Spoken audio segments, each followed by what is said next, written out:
وفي الجو الصعب ده محتاجين حاجة تبرد علينا وتكون سريعة في التحضير وخفيفة. هنعمل مع بعض كيكة الافاتار كلها جيلي، هتعجبكم قوي ان شاء الله. وطبعا معروف ان الجيلي كبار صغيرين بيحبوه، والجو الايام دي مش عايز اكتر من حاجة ساقعة كده تهون علينا. هنحتاج لتلات أظرف من الجيلي، أنا مستعملة هنا فراولة ومانجا وتفاح. على كل ظرف هحتاج نص كوباية من المية السخنة اللي هي بتغلي، وكوباية من المية المتلجة.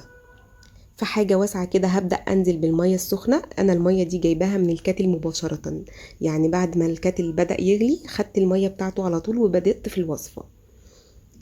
وهبدأ أضيف عليهم ظرف واحد من الجلي. الكمية اللي أنا هستعملها من المية دي تكفي لظرف واحد من الجلي. بالنسبة لمقدار المية بيبقى مكتوب على كل باكت، بيبقى مكتوب من ورا كده الباكت مكتوب قد ايه كمية المية اللي بنستعملها. بالنسبة لشركة دريم بيبقوا كاتبين كوباية مية دافية على كوباية مية ساقعة.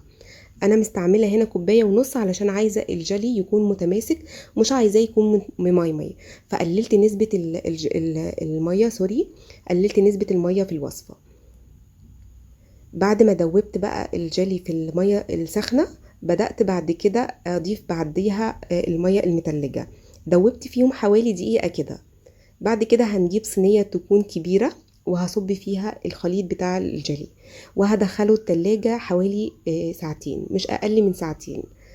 وهعمل باقي الجيلي بتاعنا بنفس الطريقة بتاعة الجيلي اللي عملتها الفراولة. وهبدأ برضو أصبهم في صينية تكون كبيرة كده. أنا عايزة السمك بتاع الجيلي ما يكونش سميك قوي. تقدروا زي ما قلت لكم تستعملوا النكهات اللي انتوا بتحبوها. بعد ساعتين هبدأ أحضر بقى في تاني طبقة، واللي هتكون عبارة عن كوبايتين من الحليب، واللي برضو هتكون كوباية منهم باردة وكوباية سخنة. وهحتاج لمعلقتين كبار مليانين على الآخر من الجيلاتين اللي هو من غير نكهة. وهحتاج لأربع معالق كبار من السكر، يعني على كل كوباية من الحليب عليهم معلقتين من السكر. وهحتاج لفانيليا. في حاجة واسعة كده نزلت بالكوباية بتاعة الحليب اللي هي السخنة جدا، ونزلت عليهم بالسكر والجيلاتين، وهبدأ ان انا ادوبهم.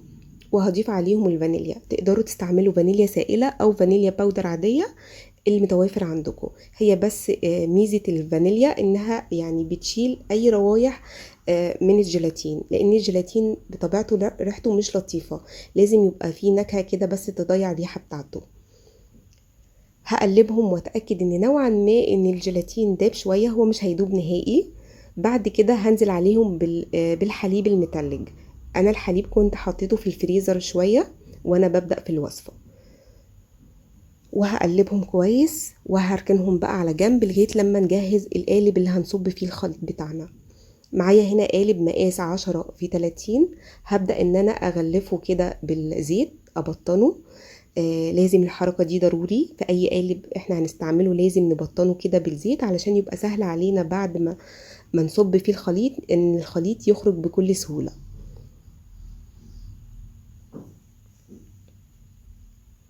بعد كده هخرج بقى الجيلي بتاعي وهبدأ ان انا اقطعه طولي بالشكل ده كده وبالعرض. انا عايزة التقطيعة بتاعته تبقى زي المربعات او شبه الازاز المتكسر، فهنقطعه بالشكل ده.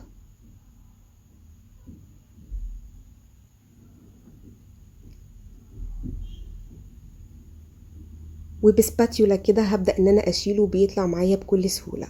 هضيف عليهم بقى باقي الجيلي اللي احنا عملناه وهخلطهم مع بعض. بالنسبة للكمية اللي انا عاملاها في الفيديو يدوب بالظبط بكفة القالب اللي انا عملته. يعني كمية الحليب الجيلي بالحليب وكمية الجيلي اللي انا عملتها كلها كفت يدوب بالظبط القالب.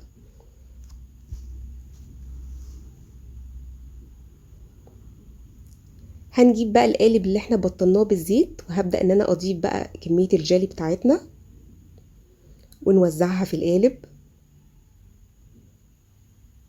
طريقة التحضير بتاعته سهلة جدا، المشكلة كلها في الوقت اللي بيقعد في التلاجة. لكن كطريقة تجهيز بصراحة مفيش أسهل من كده.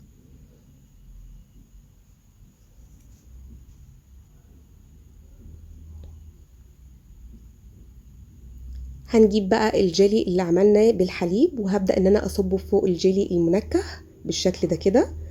طبعا هو هيدخل ويتداخل بقى في الفراغات ويملاها. وبعد كده هسيب بقى القالب ده في التلاجة مش اقل من ساعتين. هو هيتماسك بسرعة لان كمية الجيلاتين اللي انا ضفتها كبيرة جدا، فيا دوب هو ساعة هيتماسك، بس ما نخرجوش من التلاجة قبل ساعتين. بعد ما نبدأ نخرجه من التلاجة هنجيب بقى سكينة ونبدأ نسلك الأطراف أو الجوانب علشان يطلع معانا بكل سهولة. وهنقلبه في طبق ونسيبه بقى. أول ما نقلبه كده في الطبق نسيبه دقيقة كده، لأنه بيبقى لازق شوية في القعر، فبيسحب نفسه واحدة واحدة بسهولة كده. نسيبه ياخد راحته خالص لغاية لما نحس ان هو نزل من القالب. انا هسيبه بس ثانيتين كده، لان كان فيه بس حتة بسيطة قوي هي اللي كانت لازقة. وده كده شكله، شايفين الجمال؟ بجد رهيب.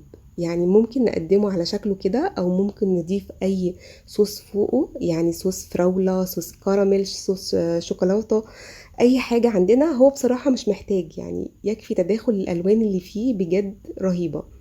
وريحته تجنن.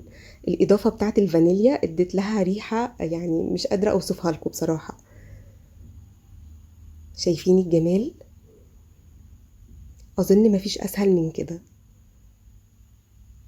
اتمنى بقى تجربوا الطريقة وان شاء الله تعجبكم. وصحة وهنا مقدما لكل اللي هيجربها. وباي باي.